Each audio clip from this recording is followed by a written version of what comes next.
اللہ تبارک و تعالی جل جلالہ و عم نوالہ و اتم برہانہ و اعظم شانہ کی حمد و ثنا، اور حضور سرور کائنات، مفخر موجودات، زینت بزم کائنات، قائد المرسلین، خاتم النبیین، احمد مجتبی جناب محمد مصطفیٰ صلی اللہ علیہ وآلہ واصحابہ وبارک وسلم کے دربار گہر بار میں ہدیہ درود و سلام عرض کرنے کے بعد، وارثان منبر و محراب، ارباب فکر و دانش،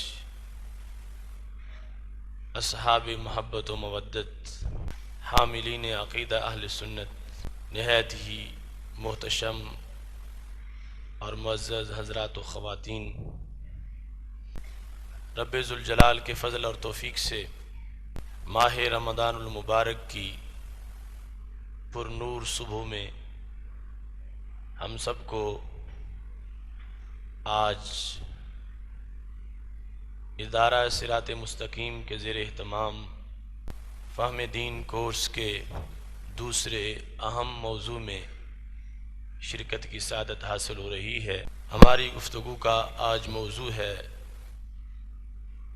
محبت الہی اور اس کی چاشنی۔ میری دعا ہے خالق کائنات جل جلالہ ہمیں اپنی محبت زیادہ سے زیادہ عطا فرمائے اور اس کی حلاوت اور اس کی لذت کو ہمیں ہمیشہ محسوس کرنے کی توفیق عطا فرمائے۔ میں نے قرآن مجید برہان رشید کی سورہ بقرہ کی یہ ایک آیت کا حصہ آپ کے سامنے تلاوت کیا ہے۔ خالق کائنات جل جلالہ کا فرمان ہے، وَمِنَ النَّاسِ مَن يَتَّخِذُ مِن دُونِ اللَّهِ أَندَادًا يُحِبُّونَهُمْ كَحُبِّ اللَّهِ وَالَّذِينَ آمَنُوا أَشَدُّ حُبًّا لِلَّهِ۔ قرآن مجید برہان رشید کی سورہ بقرہ کی آیت نمبر 165 میں خالق کائنات جل جلالہ کا یہ ارشاد ہے کہ کچھ لوگ اللہ کے سوا اور معبود بنا لیتے ہیں کہ انہیں اللہ کی طرح محبوب رکھتے ہیں، اور ایمان والوں کو اللہ کے برابر کسی کی محبت نہیں۔ ایمان والے اللہ کے ساتھ بڑی شدید قسم کی محبت کرتے ہیں۔ خالق کائنات جل جلالہ نے قرآن مجید برہان رشید کے ایک دوسرے بڑی وضاحت کے ساتھ اس محبت کے مضمون کو بیان کیا ہے۔ سورہ توبہ کی آیت نمبر 24 کے اندر خالق کائنات ارشاد فرماتا ہے، قل، اے میرے نبی صلی اللہ علیہ وسلم آپ فرما دیں، ان کان آباؤکم و ابناؤکم،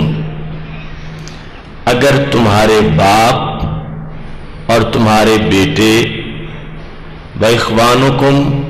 اور تمہارے بھائی، و ازواجکم اور تمہاری عورتیں، و عشیرتکم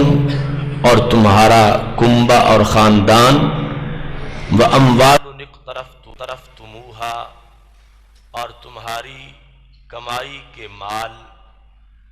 و تجارت تخشون کسادہا اور وہ سودا جس کے نقصان کا تمہیں ڈر ہے، ومساکن ترضونہا اور تمہارے پسند کے مکان،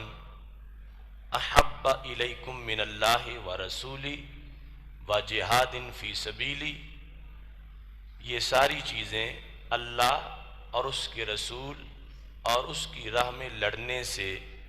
زیادہ پیاری ہوں، فتربصوا حتی یأتی اللہ بامری، تو پھر تم دیکھو یہاں تک کہ اللہ اپنا حکم لائے، واللہ لا یہدی القوم الفاسقین، اور خالق کائنات جل جلالہ فاسق قوم کو ہدایت نہیں دیتا۔ اس مقام پر خالق کائنات جل جلالہ نے تفصیل کے ساتھ یہ بیان کر دیا کہ انسان کی جتنی بھی رشتہ داریاں ہیں یا اس کی محبت کے جتنے بھی زاویے ہیں، ان سب کو سمیٹ کر اس کے مقابلے میں اللہ تعالیٰ کی محبت کا جھنڈا بلند ہونا چاہیے۔ ایک طرف اس کی محبت اپنے باپ کے ساتھ ہے، اپنے بیٹے کے ساتھ ہے، اپنی زوجہ کے ساتھ ہے، اپنے کمائے ہوئے مال کے ساتھ ہے، اپنی تجارت کے ساتھ ہے، اپنی کوٹھی اور بنگلے کے ساتھ ہے، اور دوسری طرف محبت اللہ تعالیٰ اور اللہ تعالیٰ کے رسول صلی اللہ علیہ وسلم کے ساتھ اور جہاد کے ساتھ ہے۔ جب یہ محبتیں آپس میں متعارض ہو جائیں اور مقابل آ جائیں تو مومن وہ ہوگا کہ جو ان ساری چیزوں کے مقابلے میں اللہ تعالیٰ اور رسول اکرم صلی اللہ علیہ وسلم کی محبت کے جھنڈے کو بلند کرے گا اور ان دو ذوات کی محبت کو باقی تمام محبتوں پہ غالب کر دے گا۔ تو اس آیت کریمہ میں جہاں خالق کائنات جل جلالہ نے اپنی محبت کی تفصیل کا ذکر کیا، وہاں ساتھ ہی رسول اکرم صلی اللہ علیہ وسلم کی محبت کا بھی بیان کیا، تاکہ کسی کو یہ غلط فہمی نہ رہے کہ کہیں اللہ تعالیٰ کی محبت اور رسول اکرم صلی اللہ علیہ وسلم کی محبت میں کوئی فرق ہے، کہ خالق کائنات جل جلالہ جیسے دوسری محبتیں ہم سے ان کو چھڑوانا چاہتا ہے، ایسے ہی کہیں محبت رسول صلی اللہ علیہ وسلم بھی تو نہیں۔ تو خالق کائنات جل جلالہ نے رسول اکرم صلی اللہ علیہ وسلم کی محبت کو اپنی محبت کے ساتھ ذکر کر کے اس بات کو واضح کیا کہ اللہ باقی ہر چیز کی محبت تو چھڑانا چاہتا ہے، وہ محبت جو اللہ کی محبت کے مقابلے میں آ جائے، لیکن یہ رسول اکرم صلی اللہ علیہ وسلم کی محبت اللہ کی محبت کی اپوزیشن نہیں ہے، یہ اللہ ہی کی محبت ہے۔ اس واسطے اپنی محبت کے ساتھ ہی اسی محبت کا بھی حکم فرمایا ہے۔ یہی وجہ ہے کہ بخاری شریف میں جس وقت اس بات کا ذکر کیا گیا کہ رسول اکرم صلی اللہ علیہ وسلم وضو فرما رہے تھے اور صحابہ کرام علیہم رضوان نبی اکرم صلی اللہ علیہ وسلم کا مستعمل پانی استعمال کر رہے تھے، چوم رہے تھے، ماتھوں پہ لگا رہے تھے، تو ان سے جب پوچھا گیا ما یحملکم علی ھذا، رسول اکرم صلی اللہ علیہ وسلم نے پوچھا میرے صحابہ ایسا کیوں کرتے ہو؟ میں وضو کرتا ہوں اور تم میرے وضو کے پانی کے لیے تڑپتے رہتے ہو، جھگڑا کر کے حاصل کرتے ہو، اس کو تبرک سمجھتے ہو، اس کی وجہ کیا ہے؟ تو اس مقام پر صحابہ کرام علیہم رضوان کا جواب یہ تھا حب اللہ ورسولہ، کہ ہم یہ کام اللہ تعالیٰ کی محبت اور آپ کی محبت کے لیے کرتے ہیں۔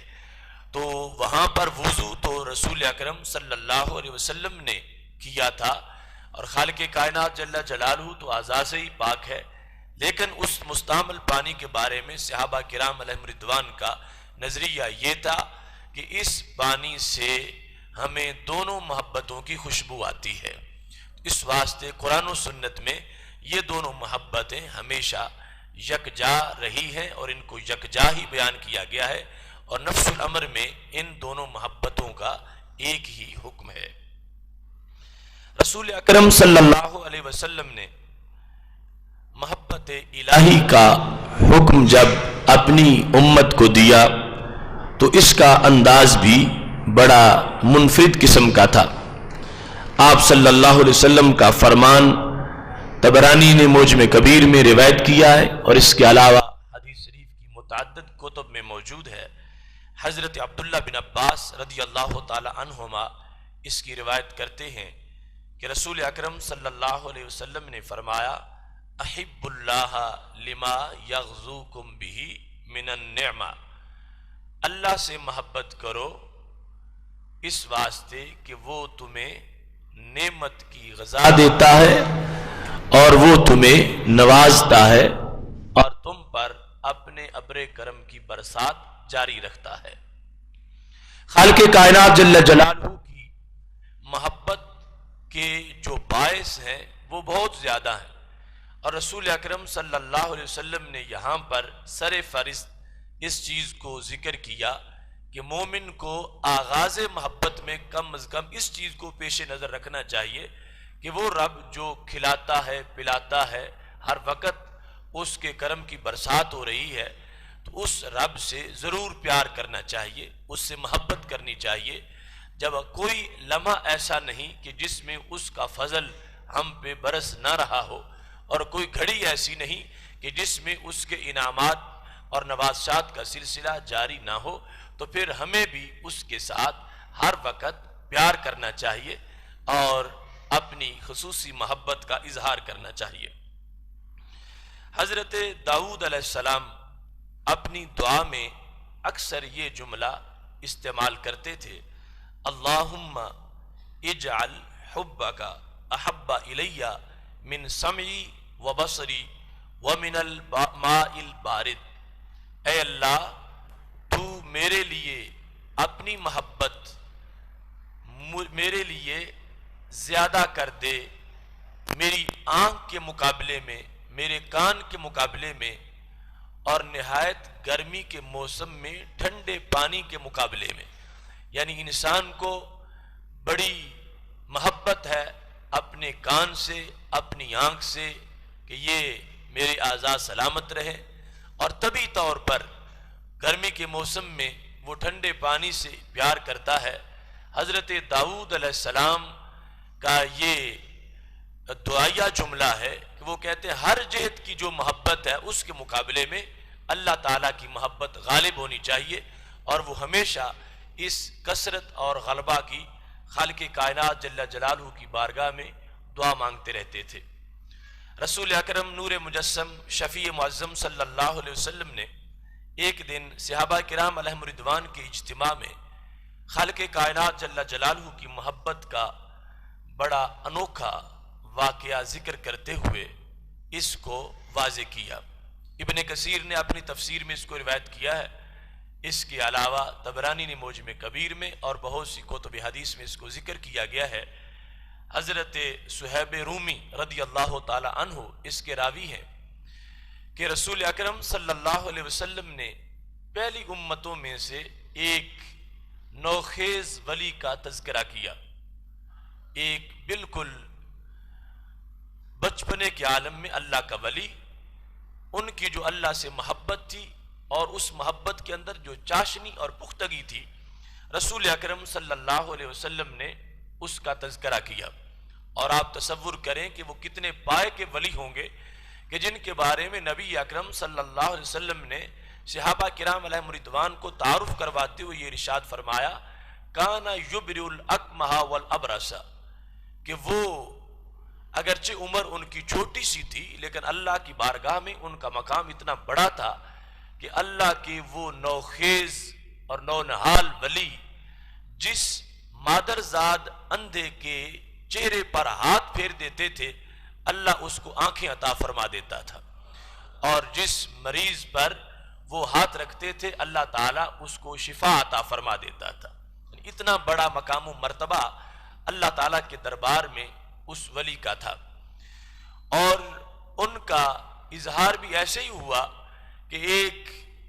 قافلہ میں وہ موجود تھے اور سامنے شیر تھا اور کوئی شخص آگے گزر نہیں سکتا تھا۔ قافلہ والے جب سارے پریشان تھے تو دور کھڑے ہو کر اس اللہ کے ولی نے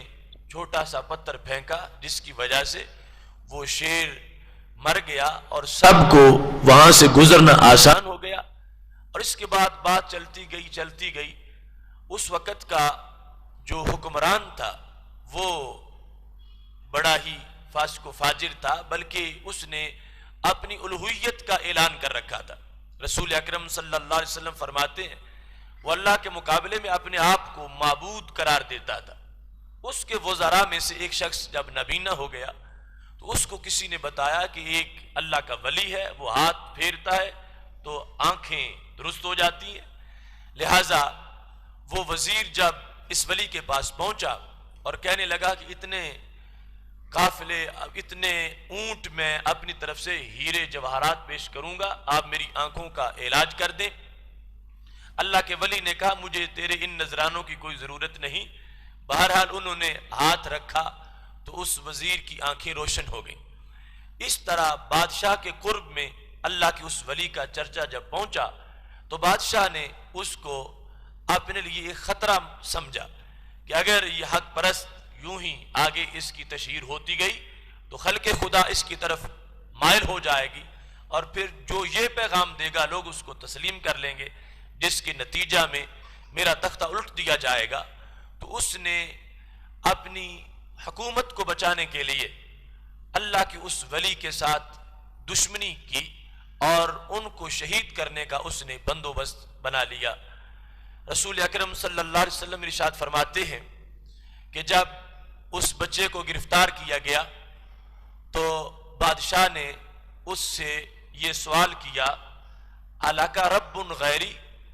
کیا میرے سوا تیرا کوئی اور رب ہے؟ یہ بڑا عجیب سوال تھا، یعنی اس بادشاہ کو اپنے رب ہونے پر اتنا گھمنڈ تھا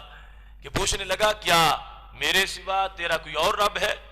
تو وہ ولی کہنے لگے نعم ربی و ربک اللہ، ہاں صرف میرا ہی نہیں تیرا رب بھی وہ ہے جس کو اللہ کہا جاتا ہے، میرا رب بھی اللہ ہے اور تیرا رب بھی اللہ ہے۔ میں اس کا کلمہ پڑھتا ہوں اور اس کی محبت میں جیتا ہوں، اور اس کی محبت نے مجھے یہ انعام دیا ہے کہ میں نے اپنی زندگی کے کچھ لمحات اس کے قرب میں گزارے ہیں اور اس کی عبادت میں مصروف رہا ہوں۔ اب یہ شان اللہ نے میرے ہاتھوں کو عطا کر دی ہے کہ میں ہاتھ پھیرتا ہوں بیماریاں دور ہو جاتی ہیں، اور یہاں تک کہ اندھوں کی آنکھیں اللہ کی دی ہوئی توفیق سے میرے ہاتھ کی برکت سے روشن ہو جاتی ہیں۔ جس وقت اس بادشاہ نے دیکھا کہ یہ بالکل اس پر کوئی گھبراہٹ طاری نہیں ہوئی اور یہ میرے سامنے بھی اپنے رب کی بات کر رہا ہے، تو اس نے یہ منصوبہ بنایا کہ کسی طرح اس شخص کو راستے سے ہٹایا جائے۔ تو اس نے ایک خصوصی ٹیم ترتیب دی اور کہا کہ اس بچے کو پہاڑ پر لے جاؤ، جب تم چوٹی کے اوپر پہنچ جاؤ تو وہاں جا کر اس کو نیچے گرا دو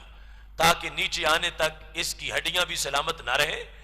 اور یہ جو میری سلطنت کے اندر معاذ اللہ ایک فتنہ پیدا کرنا چاہتا ہے میں اپنی حکومت کو اس سے بچا سکوں۔ رسول اکرم نور مجسم شفیع معظم صلی اللہ علیہ وسلم ارشاد فرماتے ہیں جب اس بچے کو لے کر حکومت کے سپاہی پہاڑ پہ چڑھ گئے، جب چوٹی پر جا کر اس کو گرانے لگے تو فوراً اللہ کے ولی نے اپنا رابطہ اپنے رب کے دربار سے بحال کیا، اور ان کی زبان پر یہ لفظ آ گئے اللہم اکفنیہم بما شئتا، اے اللہ یہ اپنی تدبیر کر رہے ہیں اور مجھے ہلاک کرنے کے لیے، اور میرا سب کچھ تو ہے، تو میں اگر تو راضی ہے اس پر کہ مجھے یہاں سے گرا دیا جائے تو ٹھیک ہے، ورنہ جو تو تیری مشیت ہے تو میرے لیے کافی ہو جا، یہ اپنا کام کر رہے ہیں تو اپنی قدرت کا اظہار کر دے۔ جس وقت اس بچے نے یہ دعا کی تو پہاڑ پر لرزہ طاری ہو گیا، اس انداز میں کہ وہ بچہ تو سلامت رہا اور جتنے اس کو گرانے کے لیے پہاڑ پہ چڑھے تھے سارے نیچے گرے اور ان کے پرخچے اڑ گئے اور سارے کے سارے موت کے منہ میں پہنچ گئے۔ وہ بچہ مسکراتا ہوا پہاڑ سے نیچے اتر آیا اور اس نے شہر کا رخ کیا۔ بادشاہ کو انتظار تھا کہ ابھی وہ میری ٹیم واپس آتی ہے اور میرے سپاہی آ کے بتاتے ہیں کہ وہ کیسے گرا، کیسے اس کی ہڈیاں ٹوٹیں اور کیسے اس کی جان نکلی، لیکن اس نے دیکھا تو حیران رہ گیا کہ وہ بچہ صحیح سلامت واپس پہنچ گیا ہے۔ اس نے پوچھا تو اس اللہ کے ولی نے جواب دیا کہ جو میرے ساتھ گئے تھے وہ سارے تو ہلاک ہو گئے اور مجھے میرے رب نے محفوظ رکھا ہے۔ بادشاہ کے لیے پھر یہ بات بڑی خطرناک تھی کہ میں نے اپنے فوجیوں کو کہا تھا کہ اس کو مار دو، یہ بچ گیا اور وہ مر گئے ہیں، اب اس سے مزید اس کا پلڑا بھاری ہو گیا ہے۔ اس نے ایک نئی ٹیم تشکیل دی اور کہنے لگا اب اس کو ایک کشتی پہ سوار کر لو اور سمندر کے درمیان میں پہنچ کر اس کو کشتی سے دھکا دے دو تاکہ یہ ڈوب جائے اور تم واپس آ جاؤ۔ جب اس کو لے کر اس بادشاہ کے سپاہی سمندر کے وسط میں پہنچ گئے۔ رسول اکرم صلی اللہ علیہ وسلم ارشاد فرماتے ہیں سپاہیوں نے اس ولی کو پکڑ لیا اور اس کو کشتی سے نیچے گرانا چاہتے تھے، تو اس نے پھر وہی لفظ بولے اور اپنے رب کو پکارا، اللہ کو یاد کیا، اللہم اکفنیہم بما شئت، اے اللہ جو تیری مشیت ہے اس کے لحاظ سے تو ان کے مقابلے میں میرے لیے کافی ہو جا، میں تجھے پکار رہا ہوں، اے اللہ یہ تیری محبت کی وجہ سے میرے دشمن بن گئے ہیں اور مجھے یہاں گرانے کے لیے آ گئے ہیں۔ جس وقت اللہ کے اس ولی نے پھر یہ دعا کی تو وہ کشتی اس انداز میں ہچکولے کھانے لگی کہ اللہ کا ولی کشتی میں محفوظ رہا، اور جتنے لوگ اس کو گرانے کے لیے گئے تھے سارے کے سارے دریا میں غرق ہو گئے، ڈوب گئے، اور وہ سلامتی کے ساتھ پھر ساحل پہ واپس پہنچ گئے۔ جب اللہ کا وہ عظیم ولی سلامتی کے ساتھ پھر انہوں نے شہر کا رخ کیا تو اب بادشاہ کو پھر بڑی تشویش ہوئی کہ یہ کیسا انسان ہے کہ جو میری تدبیر اور حملوں کے باوجود یہ مار ہی نہیں رہا۔ اسے یہ خبر نہیں تھی کہ اس کا رب کتنی قدرتوں والا ہے اور اس کا اللہ اس کی کیسی حفاظت کر رہا ہے، اور اس کا اللہ کتنا وہ قادر مطلق ہے اور اس کے حکم کے سامنے کسی کا کوئی بس چلتا ہی نہیں۔ اس بادشاہ کو تعجب تھا اور ابھی مزید سوچ رہا تھا کہ میں اس بندے کو کیسے راستے سے ہٹاؤں، یہ اس طرح ہی اگر آگے بڑھتا رہا تو اس کے جو الفاظ کی تاثیر ہے وہ میری رعایا پر اثر کر جائے گی اور لوگ اس کے خدا کو ماننا شروع کر دیں گے۔ وہ ایسا سوچ رہا تھا کہ اللہ کے اس ولی نے بادشاہ سے کہا کہ تم مجھے کبھی بھی مار نہیں سکتے یہاں تک کہ وہ طریقہ اپنا لو جو میں تجھے بتاتا ہوں۔ تو بادشاہ بڑا خوش ہوا کہ یہ خود ہی مجھے اپنے مرنے کا طریقہ بتا رہا ہے۔ تو اللہ کے اس ولی نے کہا کہ ساری سلطنت کے عوام کو ایک میدان میں اکٹھا کر لو اور وہاں مجھے ایک ستون پہ کھڑا کر دو، اور مجھے وہاں کھڑا کرنے کے بعد اپنے ترکش سے ایک تیر نکالو، اور اس تیر کو جب تم کمان میں رکھو تو چلانے سے پہلے ساتھ تم یہ لفظ بولو، بسم اللہ رب الغلام، اس بچے کے رب کے نام کے ساتھ میں تیر مارتا ہوں۔ جب تم میرے اللہ کا نام لے کر مجھے تم تیر مارو گے تو پھر میری شہادت ہو جائے گی، ورنہ اگر تم مجھے جس طرح بھی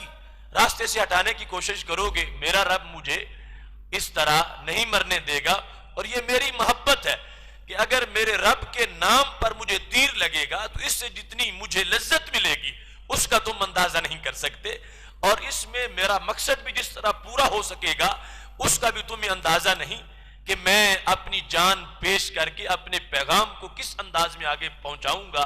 لہٰذا مختصر الفاظ میں وہ اللہ کے ولی یہ کہنے لگے کہ تم ترکش سے تیر نکالو اور تیر میرے رب کے نام پر مجھے مارو، اور تیر مارتے وقت اپنی زبان سے یہ لفظ بولو، بسم اللہ رب الغلام، اس بچے کا جو رب ہے میں اس اللہ کے نام کے ساتھ یہ تیر مارتا ہوں۔ بادشاہ نے کہا یہ تو ہم فوراً کرتے ہیں۔ سلطنت میں اعلان ہو گیا کہ سارے ایک گراؤنڈ میں اکٹھے ہو جائیں، دور دور تک حد نظر تک وہ جم غفیر تھا، ایک سٹیج پر اس نوخیز ولی کو کھڑا کر دیا گیا۔ بادشاہ نے اپنے ترکش سے تیر نکالا اور تیر اس نے اللہ کا نام لے کر چلایا۔ بسم اللہ جب اس نے کہا، اگرچہ اللہ کے اس ولی کی طرف موت کا حملہ ہو رہا تھا لیکن ان کو بڑی لذت آ رہی تھی کہ جو اپنے زمانے میں خود اپنے الہ ہونے کے دعوے کر رہا تھا، اگرچہ میں تو دنیا سے جا رہا ہوں مگر اسی کی زبان سے اپنے رب کا نام نکلوا رہا ہوں، وہ میرے رب کے نام کو مان رہا ہے اور میرے رب کا نام لے کر مجھے تیر مار رہا ہے۔ لہٰذا وہ ولی لذت محسوس کر رہے ہیں کہ اس میں کوئی حرج نہیں، جان تو نکلے گی لیکن اس انداز میں نکلے گی کہ جو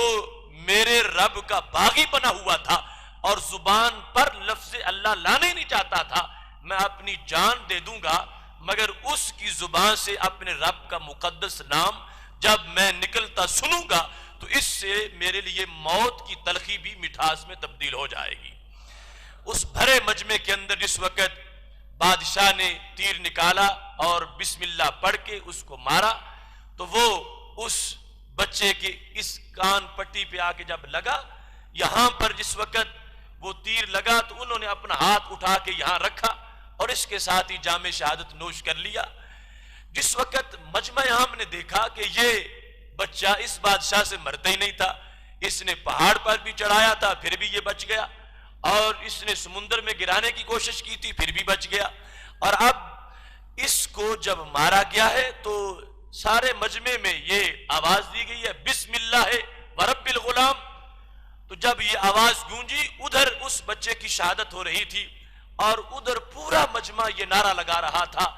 آمنا برب الغلام، ہم اس بچے کے رب پر ایمان لے آئے ہیں۔ اس کے نفس گرم میں تاثیر ہے ایسی، ہو جاتی ہے خاک چمنستان شرر آمیز۔ اللہ کے ولی کے دل کے اندر جو سودا ہے اور جو حرارت ہے وہ اثر کر کے ہی رہتی ہے۔ انہوں نے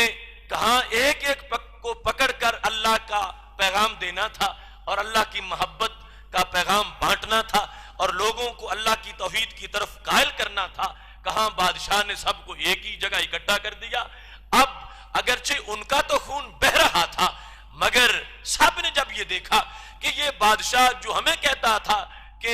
مجھے سجدہ کرو اور اپنے رب ہونے کے دعوے کرتا تھا، آج اس بچے کے رب کا نام لے رہا ہے، تو پھر سچا تو وہی رب ہے جو اس بچے کا رب ہے جس کے اندر اتنے کمالات ہیں۔ تو سب نے بیک آواز کہا آمنا برب الغلام۔ تو یہ پورے مجمع کے لیے اس اللہ کے ایک ولی نے اپنی محبت کو پیش کرتے ہوئے اور اللہ کی محبت کی چاشنی کو بانٹتے ہوئے اس انداز میں اپنی جان پیش کی۔ ان کی روح نکل رہی تھی اور تمام لوگوں کے دلوں کے اندر اللہ کی محبت کا پیغام داخل ہوتا جا رہا تھا۔ آگے اس کی بڑی تفصیلات ہیں، میں اس وقت اس بات کو یہاں ہی ختم کرتا ہوں اور اپنے موضوع کو آگے چلاتا ہوں۔ حضرت فاروق اعظم رضی اللہ تعالیٰ عنہ کے زمانے میں اس بچے کی قبر کی کھدائی ایسے ہی اتفاقی طور پر ہو گئی۔ ابن کثیر نے بھی اس کو لکھا ہے اور متعدد کتب حدیث میں یہ بات موجود ہے کہ اصبعہ علی صدغہ کما وضعہ حین قتل۔ اب تک صدیاں گزر گئی تھیں، یعنی رسول اکرم صلی اللہ علیہ وسلم نے تو اپنی ظاہری حیات کے اندر صحابہ کے سامنے یہ بات بیان کی، اور بات تھی صدیوں پہلے ایک امت کے ایک ولی کی۔ حضرت فاروق اعظم رضی اللہ تعالی عنہ کے عہد ذری میں جب ان کا جسد اثر ظاہر ہوا تو صحابہ کہتے ہیں ابھی تک ان کا ہاتھ یہیں کان پر موجود تھا، بدن سلامت تھا اور بالکل چہرے پر تازگی تھی، اور اللہ کے نام پر جس نے اپنی جان دی تھی اللہ نے اس کے بدن کو بھی محفوظ رکھا تھا۔ اور اس حدیث شریف کو امام ترمذی نے حسن قرار دیا ہے۔ اس انداز کے اندر اللہ کی محبت یہ سرایت کر جاتی ہے کہ جب تک کوئی بندہ زندہ ہے پھر بھی اس محبت کی تاثیر ہوتی ہے، وہ جاتا ہے تو اس انداز میں کہ پھر بھی اس کی محبت، اللہ کی محبت جو ہے اس کی تاثیر دوسرے لوگوں تک پہنچ رہی ہوتی ہے۔ اور یہ رب تعالیٰ کی محبت کا کمال ہے کہ جہاں یہ جلوہ گر ہو جاتی ہے پھر وہ خاکی بدن بھی محفوظ ہو جاتا ہے اور اللہ تبارک و تعالیٰ کی محبت اسے اپنے حصار میں لے لیتی ہے۔ خالق کائنات جل جلالہ کی محبت کے تقاضے اور اس کی علامات، اس سلسلہ میں ہمارے سامنے امت کے اولیاء کرام کی بہت سی تشریحات موجود ہیں۔ ایک دن حضرت رابعہ عدویہ رضی اللہ تعالی عنہ جو بہت بڑی ولیہ ہیں اسلامی تاریخ کی، ان کے پاس حضرت سفیان ثوری رحمہ اللہ تعالی آئے تو حضرت رابعہ عدویہ نے ان سے پوچھا ما تعدون السخاء فیکم،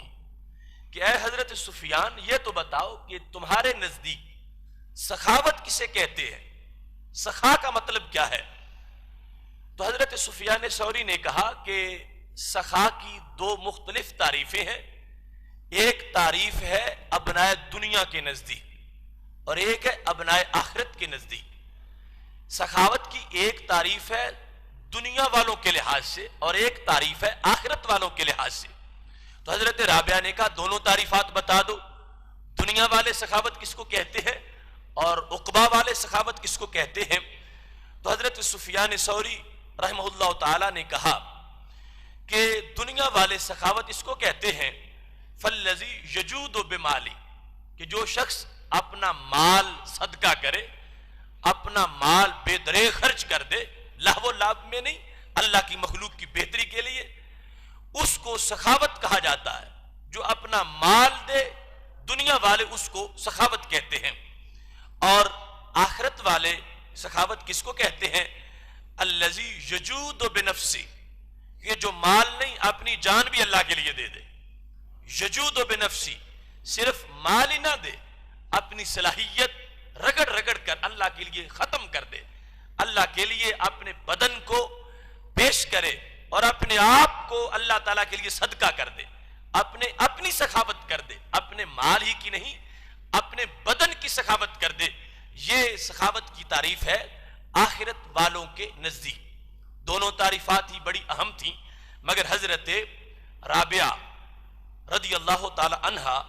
کہنے لگیں یا سفیان اخطاتا، اے سفیان آپ نے تعریف صحیح نہیں کی، سخاوت کی جو تعریف تم نے مجھے بتائی یہ تعریف صحیح نہیں۔ تو حضرت سفیان کہنے لگے کہ پھر تم ہی تعریف کرو، سخاوت کس کو کہتے ہیں؟ تو فرمانے لگیں سخاوت یہ ہے ان تعبدوہ حبا لہ لا لطلب جزاء، سخاوت یہ ہے کہ تم اللہ کی عبادت محض اس سے پیار کے لیے کرو اور کسی جزا کے لیے نہ کرو، یہ سخاوت ہے۔ ایک تھا مال دینا، ایک تھا اپنے بدن کی سخاوت کرنا۔ حضرت رابعہ کہنے لگی نہیں، سخاوت یہ ہے کہ تم اللہ کی عبادت صرف اس لیے کرو کہ وہ تمہارا محبوب ہے، اللہ سے پیار کے لیے، اس کے شوق کے لیے۔ ایک تو یہ بھی ہو سکتا ہے کہ جہنم سے بچنے کے لیے، اور یہ بھی ہو سکتا ہے جنت کے حصول کے لیے۔ تو حضرت رابعہ کہنے لگی یہ دونوں باتیں پیش نظر نہ ہو، نہ تو جنت کا حصول پیش نظر ہو اور نہ جہنم سے بچاؤ پیش نظر ہو۔ حالانکہ یہ دونوں باتیں ہی شرعی طور پر ان میں حرج نہیں، لیکن یہ اس سے اگلا مقام ہے جو حضرت رابعہ بیان کر رہی تھی کہ اللہ سے محبت کا تقاضا یہ ہے کہ اس کی عبادت محض اس کی محبت کے لیے کی جائے، کہ وہ محبوب ہے ہم اس کو سجدہ کریں، وہ محبوب حقیقی ہے اور معبود ہے۔ تو کہنے لگی یہ سخاوت ہے کہ یہ سخی انسان ہے کہ جو خالق کائنات جل جلالہ کی عبادت صرف اس لیے کرتا ہے کہ اس کا جو دل میں اس کی محبت ہے اللہ کی، وہ محبت اس کو مجبور کرتی ہے کہ اللہ اتنا بڑا محبوب ہے، اس کو سجدہ کیا جائے، اس کے حکم پر جہاد کیا جائے، اس کے فرمان پر اپنے قیمتی مال کی زکوٰۃ دے دی جائے، اس کے کہنے پر حج کا سفر کیا جائے، طلب جزا کے لیے نہیں، صرف اس پر اپنے آپ کو مطمئن رکھتے ہوئے کہ جب وہ ہر چیز سے بڑھ کر محبوب ہے تو پھر اس محبوب کی محبت کی وجہ سے اس کی بندگی اور اطاعت کی جائے۔ یہ ہے وہ سخاوت جو حضرت رابعہ رحمہ اللہ تعالی نے حضرت سفیان ثوری رحمہ اللہ تعالی کے سامنے جس کی تعریف کا اظہار کیا۔ اور اس سے پتہ چلتا ہے کہ اب جو اللہ کی عبادت اس لحاظ سے ہے کہ وہ کھلاتا ہے پلاتا ہے، یہ آغاز ہے اس راستے میں ڈالنے کے لیے اور اہم بات ہے ابتدا کے لحاظ سے، لیکن جب بندہ اس میں آگے بڑھتا جاتا ہے، چلتا جاتا ہے، تو آہستہ آہستہ اس کو ایسی لذت ملتی ہے کہ پھر وہ اگرچہ احسانات اس کے اللہ تعالیٰ کی جو اس پر احسانات ہیں ان کی بھی بڑی قدر و منزلت ہے اس کے نزدیک، لیکن عبادت وہ صرف اس انداز میں کر رہا ہے کہ اس کو خالق کائنات جل جلالہ کی محبت مجبور کر رہی ہے کہ وہ اللہ تبارک و تعالیٰ کی عبادت کرے۔ اس واسطے بہقی نے شعب ایمان میں یہ قول لکھا کہ جب ان سے پوچھا گیا کہ اللہ کے ایک ولی سے کہ اللہ کے ساتھ محبت کی علامت کیا ہے، ہم کیسے سمجھیں گے کہ فلاں بندہ اللہ کے ساتھ محبت کرتا ہے اور فلاں نہیں کرتا، تو انہوں نے بالکل مختصر سے جملے میں دریا کوزے میں بند کر دیا۔ کہنے لگے وہ کہ اللہ تعالیٰ کی محبت جو ہے اس کا پہچاننے کا طریقہ یہ ہے کہ اللہ تعالیٰ کا محب وہ ہوگا کہ جس کے نزدیک اذا کان عطاؤک ایاہ ومنعہ سواء، اللہ کا محب وہ ہے حقیقت میں کہ جس کے نزدیک اللہ کی طرف سے عطا اور منع دونوں برابر ہوں۔ اگر اللہ طرف سے نوازشات ہوں پھر بھی اور اللہ کی طرف سے محرومی ہو پھر بھی، دونوں حالتیں اس کے نزدیک برابر ہوں۔ جب اللہ تعالیٰ کی طرف سے مسلسل نوازشات ہو رہی ہے تو پھر بھی خوش ہے، اور اگر اللہ تعالیٰ کی طرف سے آزمائش آ گئی ہے تو پھر بھی خوش ہے۔ اس کے نزدیک منع اور عطا ہے اللہ کی طرف سے نوازشات کا ملنا، منع ہے اس کی طرف سے نوازشات کا رک جانا اور انقطاع ہو جانا، منقطع ہو جانا۔ تو یہ انداز ہے حضرت فضیل بن عیاض رحمہ اللہ تعالیٰ، جو بہت بڑے صوفی ہیں، انہوں نے اس کو اپنے انداز میں بیان کیا۔ فرمایا کہ بندہ محبت ایزدی میں کمال کو تب پہنچتا ہے، آغاز تو پہلے بھی ہے کہ جب اللہ کی طرف سے انعام کی بارش ہو تو خوش ہو، اور جب ادھر سے محرومی کا سامنا ہو تو پھر اگرچہ طبیعت مرجھا بھی جائے۔ یہ ابھی ابتدائی مراحل ہیں، لیکن جو اللہ کی محبت میں عروج تک پہنچ جائے اس کا حال یہ ہوتا ہے کہ اس کے نزدیک دونوں حالتیں برابر ہو جاتی ہیں۔ اگر اللہ نواز رہا ہے پھر بھی اس سے یہ پیار کرتا ہے، اور اگر اس کی طرف سے منع ہو جائے اور اس کی طرف سے اس کو محرومی کا سامنا ہو پھر بھی شکایت نہیں کرتا، زبان پر تو کیا دل میں خیال تک بھی نہیں کرتا، اور اپنی طبیعت کے لحاظ سے دونوں وقت میں ایسے ہی مسکراتا ہے اور پھول کی طرح کھلا ہوا ہوتا ہے کہ خالق کائنات جل جلالہ اس بندے کو اتنا پسند کرتا ہے کہ اس کی محبت میرے لیے محض میری ذات کی وجہ سے ہے، یہ میری نعمتوں کی وجہ سے بھی اس طرح متوجہ نہیں، صرف میری ذات کی وجہ سے ہے۔ اگر میں دیتا ہوں پھر بھی مجھ سے پیار کرتا ہے، اور اگر میں روک لیتا ہوں پھر بھی مجھ سے پیار کرتا ہے۔ یہ ہے محبت ایزدی کا وہ عروج کا نقطہ جو حضرت فضیل بن عیاض رحمہ اللہ تعالی نے جس کو بیان کیا ہے۔ اور یہی فضیل بن عیاض کہنے لگے کہ مجھے ایک حکیم یعنی اللہ کے ایک ولی کا یہ پیغام بڑا اچھا لگا، جب وہ کہنے لگے استحجی من ربی اعبد رجاء للجنت فقط، کہ اللہ کے ایک ولی کہنے لگے کہ مجھے اللہ سے حیا آتی ہے کہ اگر میں صرف جنت کی طلب میں اس کی بندگی کروں، صرف میرے مقصود میرا جنت کا حصول ہو اور میں اس کی بندگی کرتا رہوں، مجھے ایسی بندگی کرنے میں حیا آتی ہے، اگرچہ جنت بھی مطلوب ہے۔ ربنا آتنا فی الدنیا حسنہ وفی الآخرۃ حسنہ، جنت کا سوال کوئی معیوب نہیں ہے، لیکن اس کے ساتھ جنت کو مقصود سمجھنا اللہ کے مقابلے میں اس کی حیثیت کیا ہے؟ جنت کیا ہے اللہ تعالیٰ کی ذات کے مقابلے میں کہ اس جنت ہی کو مقصود بنا لیا جائے اور اللہ تعالیٰ کی ذات جو ہے اس کی طرف توجہ ہی نہ ہو۔ تو بندگی کے اندر وہ کہنے لگے مجھے حیا آتی ہے کہ اگر میں صرف جنت کے حصول کے لیے سجدے کرتا رہوں اور میری چاہت کا مرکز میرے رب کی ذات نہ ہو تو میں ایسی بندگی میں حیا محسوس کرتا ہوں۔ میں تو وہ بندگی کرتا ہوں کہ جس بندگی میں سر فہرست میری توجہ خالق کی طرف ہوتی ہے، اور ضمناً جنت کا خیال آ جائے تو آ جائے، ورنہ میں اپنی تمام توجہ اپنے رب کی طرف رکھتا ہوں، اور عبادت کرتے وقت، سجدہ کرتے وقت، جہاد کرتے وقت، دن رات اس کا ذکر کرتے وقت یہ میں خیال ہی نہیں کرتا کہ مجھے اس کے صلے میں جنت ملے گی، میں یہ خیال کرتا ہوں کہ مجھے اس کے صلے میں میرا رب اپنا قرب عطا فرمائے گا۔ اور کہنے لگے کہ اگر میں ایسا کروں گا تو فرمانے لگے تو پھر مجھ میں اور ایک مزدور میں فرق کیا رہا؟ ایک شخص جو مزدوری دنیا کی کر رہا ہے تو اس میں اس کو مزدوری کے پیش نظر یہ ہے کہ میں یہ کام کروں مجھے اتنے پیسے مل جائیں، تو فرمانے لگے پھر میں تو اس اجیر کی طرح ہو جاؤں گا، لیکن میرے نزدیک محبت ایزدی کا یہ مرتبہ ہے کہ میں اس کو ہمیشہ سر فہرست رکھتا ہوں، اور اس محبت کی وجہ سے ہر وقت مسرور رہتا ہوں، اور محبت مجھے مجبور کرتی ہے میں اللہ تعالیٰ کے دربار میں سر جھکاتا ہوں۔ تو یہ وہ چاشنی ہے جو خالق کائنات جل جلالہ اپنے بندوں کو اپنی محبت کی شکل میں عطا فرماتا ہے۔ حضرت بایزید بسطامی رحمہ اللہ تعالی سے پوچھا گیا کہ علامت کیا ہے من یحب اللہ، اس بندے کی جو اللہ سے پیار کرے، اور علامت اس کی کیا ہے من یحبہ اللہ، کہ اللہ جس سے پیار کرے، کیونکہ یہ تو لازمی بات ہے کہ جو اللہ سے پیار کرے گا اللہ اس سے ضرور پیار کرے گا۔ فاذکرونی اذکرکم، وہ کہتا تم میرا ذکر کرو میں تمہارا چرچا کر دوں گا، اور یہاں تک فرما دیا قل ان کنتم تحبون اللہ فاتبعونی یحببکم اللہ، اے میرے نبی صلی اللہ علیہ وسلم ان لوگوں سے فرما دو جو مجھ سے پیار کرنا چاہتے ہیں، ان کو کہو اگر تم مجھ سے پیار کرنا چاہتے ہو تو پھر میرے خالق سے تم پیار کرنا چاہتے ہو، میرے پیچھے پیچھے آؤ، میری سنت کو اپنا لو۔ نتیجہ کیا نکلے گا؟ یحببکم اللہ، پھر اللہ تم سے پیار کرے گا، اللہ تم کو اپنا محبوب بنا لے گا۔ تو یہ لازمی بات ہے کہ جو شخص محبت یزدی سے سرشار ہو جاتا ہے یقیناً اللہ بھی اس سے محبت فرماتا ہے،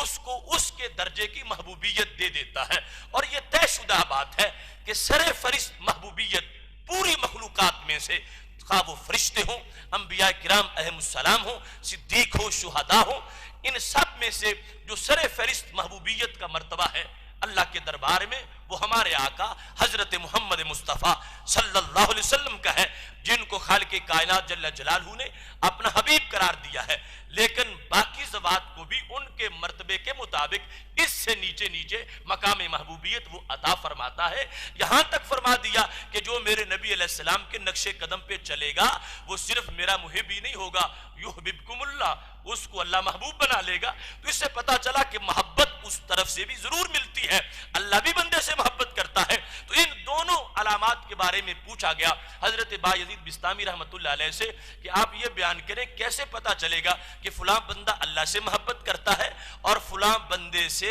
اللہ محبت کرتا ہے۔ یہ خدا رسیدہ لوگ تھے جنہوں نے زندگیاں اسی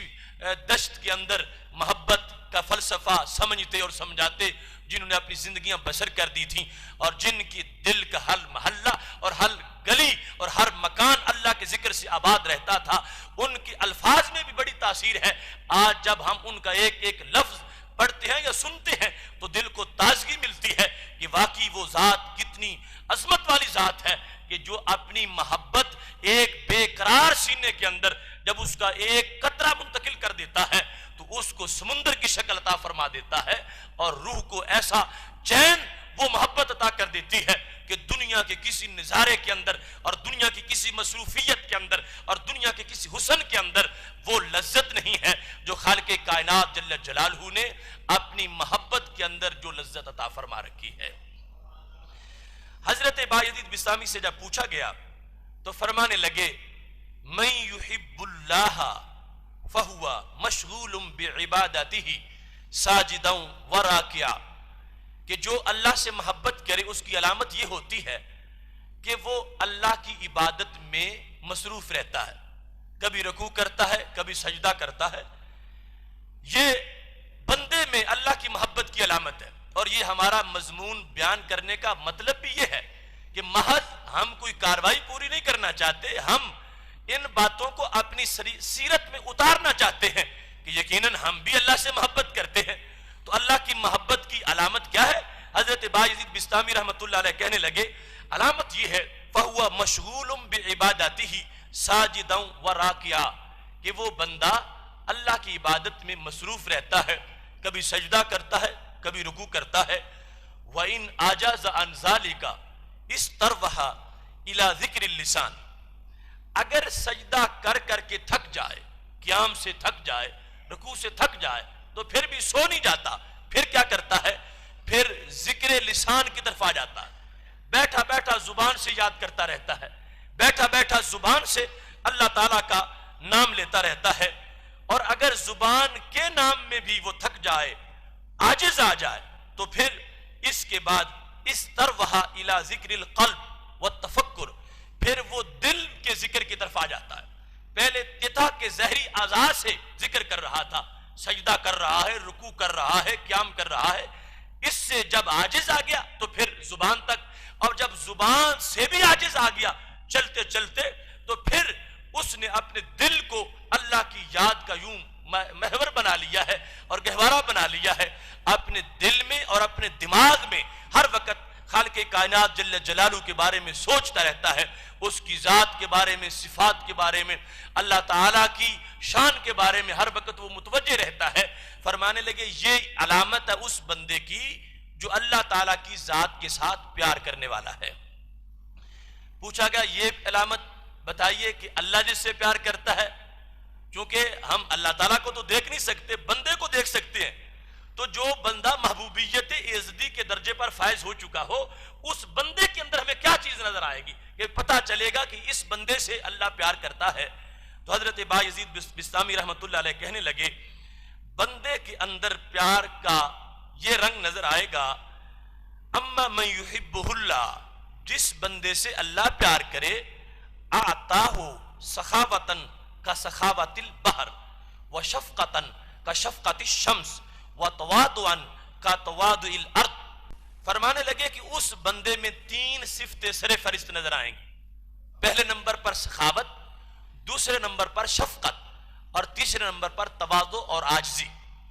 سخاوت اس میں کیسی نظر آئے گی؟ فرمانے لگے کہ اللہ اس بندے کو ایسی سخاوت دیتا ہے کہ جتنی سخاوت اللہ نے سمندر کو عطا فرما رکھی ہے.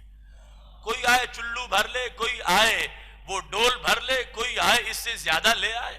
اس کی سخاوت، اس بندے کے اندر سخاوت، اور سخاوت کا وہ مفہوم جو بھی واضح ہو رہا تھا، اس کے اندر سخاوت ایسی ہوتی ہے جس طرح کا سخاوت البحر، سمندر کے اندر سخاوت ہوتی ہے. اور پھر شفقت کیسی؟ فرمایا کا شفقت الشمس، جس طرح سورج کی شفقت ہے. وہ یہ نہیں کرتا کہ میں بادشاہ کے دربار کو تو روشن کروں گا مگر فقیر کی کٹیا میں چاندنی نہیں داخل ہونے دوں گا. نہیں، اس کی شفقت ایسی ہے، دائیں بائیں آگے پیچھے ہر طرف اپنی کرنیں بھیجتا ہے، اپنے اجالے بانٹتا ہے، سب کو برابر حصہ دیتا ہے اور مساوی وہ سلوک کرتا جاتا ہے، گورے کالے کے ساتھ، چھوٹے بڑے کے ساتھ، عربی اجمی کے ساتھ، فقیر امیر کے ساتھ. فرمایا ایسے ہی اللہ تبارک و تعالی اس بندے کو جس سے اللہ پیار کر رہا ہوتا ہے اس کو سورج جیسی شفقت عطا فرما دیتا ہے. اور پھر فرمایا تواضع کیسی؟ کا تواضع الارض، زمین جیسی تواضع دے دیتا ہے کہ نیچے لیٹی ہوئی ہے،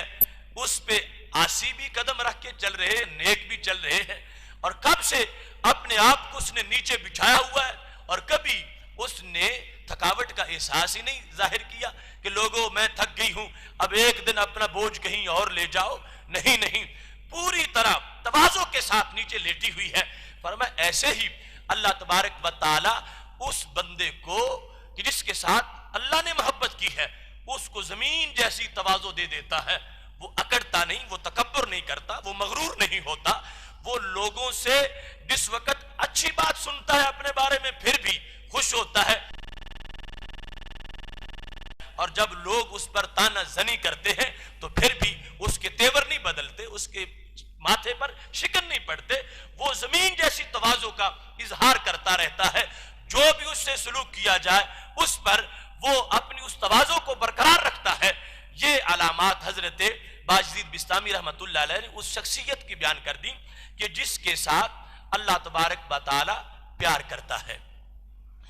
اب اس وقت ہم ان علامات پر غور کرتے ہیں کہ اللہ تعالی کی محبت کے تقاضے اور علامات، کہ جب ہم اللہ تعالیٰ سے محبت کرتے ہیں تو مطلب کیا؟ ہم اللہ تعالیٰ کے دین سے بھی محبت کریں، اللہ تعالیٰ کے احکام سے بھی محبت کریں، اللہ تعالیٰ کے قرآن سے بھی محبت کریں. محبت اس کا نام ہے. ایسا نہیں کہ حکم سخت آ گیا تو ہم کہیں کہ اب تو یہ محبت ہم سے نہیں ہوتی.